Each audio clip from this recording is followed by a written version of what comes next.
Ladies and gentlemen, welcome back. My name is Ace and I have got a new game here for you. Desktop Dungeons, as you can see, because it is the title of the game and most likely the video as well. Now this is a new game, recently came out on Steam. At least at the time of the recording it was. And it's quite an addictive game, and in this video you will see some gameplay. And you will hear me talk about the game itself, explaining a few things, and of course my opinion about it. But it pretty much comes down to, it's a very simple looking game. It looks very simple, and it starts off being very simple, but it becomes really difficult, unforgiving, and it's a bitch to defeat. I like it. And it's also very addicting. That's probably the most annoying part about this game. I constantly see myself getting back to it, maybe to try, maybe I can do another dungeon, maybe I can try to beat this challenge. Because it's so easy to sit back, relax, and you know, I only play with the mouse because you don't need to have a keyboard, but you can also play with the keyboard, you can play even with the controller if you're good with remapping controls. But without further ado, let's just start about the game. Or start with the game, I should say. As you can see, this is my town right now. Not really impressive. I've got some classes unlocked: the mages, the thief, and the church. Ironically enough, if you decide to upgrade one of these buildings, you unlock even more classes with their own challenges and their own effects, so on and so forth. Same thing here with the thief. They will unlock you the rogue and the assassin once you start upgrading. The mage will have wizard, sorcerer, blood mage. The guild will have fighter, berserker, warlord. There's little upgrades you can buy that will help you to start off in a dungeon. Here at the blacksmith, you have the humans. You also have elves. I don't have the dwarves unlocked, but they all have their own effects as well regarding conversion, which is something I will explain later. You have little puzzles that you can solve, which will allow you to get more kingdom gold, which is the currency you need to upgrade everything. Well, you can basically see where the RPG elements and the decisions come into play. But the main thing about this game is, of course, the actual gameplay. So let's start off with an easy one to show you guys what this game is about. And we can always decide to go further into the game if you guys like. However, as you can see, multiple races. I've got 2 unlocked right now. I've got all the basic races unlocked. So we'll start off with a fighter, a human fighter. It's pretty complimentary. We'll get ourselves a sword because we're a beast like that. And that is pretty much all there is to it. Now this is where it comes in, where it looks very simple. You start off with a 3x3 square, and once you start exploring, more becomes visible. Level 1, Meat Man. Gosh, I wonder who that is inspired by. Alright, there we go. Let's murder him. Oh, we pick up a spell. There's a lot of items you can pick up: spells, potions, trinkets, weapons, necklaces, which basically means trinkets, but there's also these other blocks which allows you to upgrade mana, health, or, you know, the sword, which is the base damage. There you go. Base damage you can always pick up because it's percentage based. However, with the heart, it's based on your level, so you may want to try and pick that up as late as you can. Also, a good thing to note, once you have taken damage, as you can see right here, I'm actually leveling up right there, so that is not a good example. I'm level 2 right now, as you can see, all my stats increased, but here, level 1 character. Insta-gift immediately. Level 3, there you go. As you can see, I am barely winning. I'm very damaged. I have 1 health. However, I don't have mana issues. But the moment I start to explore more, every single black block that I explore will give me health and mana back. Now, right now, it's 2 generation per block. I explored 3 black blocks. As you can see, I got 6 health back. So the trick is not to explore too much unless you really need health, because if you have explored everything, you still have enemies to beat, and you don't level up, you suddenly run out of health and mana pots, well, you're kind of boned. There's no way around that. So it is very, very tricky to get this game down. Ooh, very nice. Ooh, a mana pendant. There you go, 2 mana. I also got a new spell, which is actually one of my favorite spells, because it allows you to summon enemies towards you. And especially when you do this at the very beginning of the game, it allows you to save a lot of exploring, as you can see, and have that work in your favor. Alright, let's see what we got. I think I'm just going to go back up here. Let's pick up some more mana, more health pots.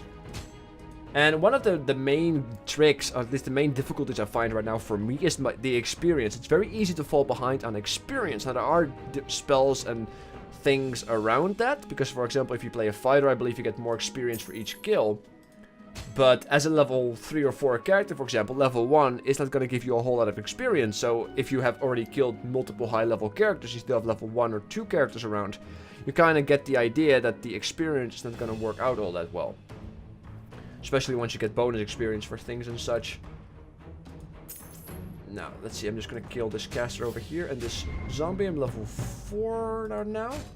So we're adding the levels up quite nicely. There you go, trying to not explore everything. Even though there could be goodies hidden. Because that's the problem, like, are you going to explore and sacrifice regen, if you will, or... and take the chance of getting a goodie? I'm level 4 right now, picking up a health buff. It's plus 4 health, there you go. Ooh, level 6, ooh, another spell as well, let's pick it up. You can move diagonal, for those who are wondering. Let's see. Petrify. This is one of the spells that I was talking about when it comes down to experience. It gives you a small experience boost. So if I found myself a level 1 character right now, or a level 2 character, you know, a character doesn't give me all that much experience, I could petrify them, and then, you know, kill a level 4 character or something. So we're finding a lot of level 1 and 2 characters, which is kind of worrying me. At the same time, it is a good way to show you guys what I mean with the petrify. However, I also have my, of course, my Wone. So actually, I'm just gonna petrify this level 1 right here and summon a level 4 character. And I just got some bonus XP with that, which is kind of neat. Alright, this level 1 character over here. Summon a monster, is level 5. There you go, I'm winning, but barely though. Ooh, another health. Ooh, a health trinket. So this is very, very interesting for me to figure out what to do with next.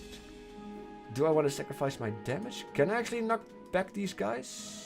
I actually have to click. I can't. Let's see. Knockback. Can't do it. Alright. So the knockback is kind of useless to me. As you can see, I actually converted. A spell usually gives 100 conversion. And since I'm human, for every 100 conversion points, I get 10% attack bonus. So I now currently got 20% attack. Got item in my inventory so I can pick up the additional health. Let's petrify this level 2 character over. Actually, I'm not going to petrify it. I'm actually going to kill it because I want to know what's there. Ah, if I were to petrify this level 2 character, I would have actually blocked in the Lord Gob himself. I would not be able to exit the dungeon without killing the boss. So, you know, there is that to think of as well. Once you approach enemies like that. Alright, I have a level 2 though. I'm gonna kill him because I don't want to... Ah, that's unfortunate. But another spell right here. Do I really want it? I'm actually gonna convert the mana pendant right there, because I don't really have a high need of that particular type of spell. Alright, there you go. Another health buff. See, if I were to petrify that particular dude, I would not be able to get in. So, you also have to think about such things. I would have missed out on gold and a mana pot. So now that I kind of know what the layout is and where the boss is, and I know that I'm level 6, I should be able to start murdering these lower level... Ooh! A plus 4 sword, so we're gonna sack the level, the plus 2, get a plus 4 instead. But you could also use a plus 4 and a plus 2 sword if you prefer more base damage, so... It's a very delicate game. I'm gonna petrify the 4 and go after the 5 right here. Ooh, another damage upgrade, very nice. More health, I'm okay with that. More damage. Ooh, a fireball spell. That's always nice. Is there anything that I don't think I need to do this anymore because pretty sure. So as you can see right now, I'm running low-ish on regen. And I do have a lot of pots, but you don't want to lose all your pots because, well, you want to make sure you have enough pots to kill the boss as well. I'm level 7 right now. I'm actually going to sack this particular spell, which puts me to plus 50% bonus damage. Get the fire spell right here, which is wonderful, by the way. Alright, I'm going to petrify the level 5 one and kill a level 7 dude. Actually, no, I'm going to kill a level 6 dude. Petrify this level 5 one. Go after the level 7 meat boy, which I should be able to do. But as you can see right now, I'm running a little bit low on goodies. I have no way to kill the rocks, which is a cheesy way of getting a little bit more explorer out of you. But yeah, this is one of the problems that I have to deal with sometimes. But I think we're good though. I think if we're gonna use our fire spell just a tad bit more, we should be alright until we level up.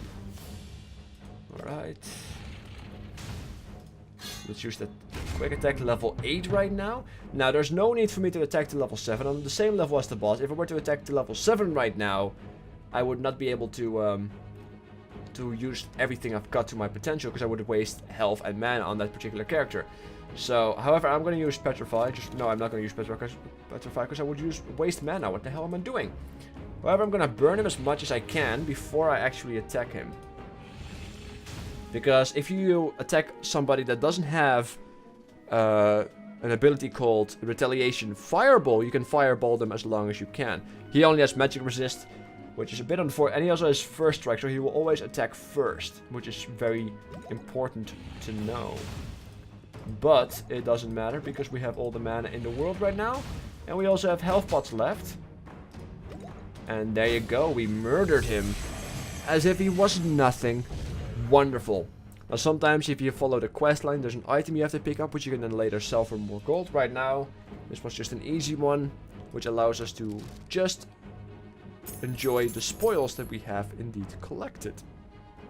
So the more items you have left, the more money you earn in these easy ones. But as you can see, the game can be a lot more complicated really quickly. Task complete, deal damage. There you go, so there's all these little damages right here, little goals that also will give you a bit more money. And also the fact that we spent 25 money to start off with that +2 sword also, you know, didn't really promote profit. But this is pretty much what the game comes down to, guys. It's really addictive. The dungeons will become harder and bigger, and sometimes you have to use all kinds of weird strategies. If you fight a lot of undead, you want to use, of course, a priest, because they have bonus damage against undead. You kind of get the gist. I hope you guys have enjoyed this video, though. I enjoyed this game immensely. It's rather addicting, as I stated previously. Let me know what you guys think. Check out the game itself if you do feel intrigued. And I will catch you guys next time. Take care.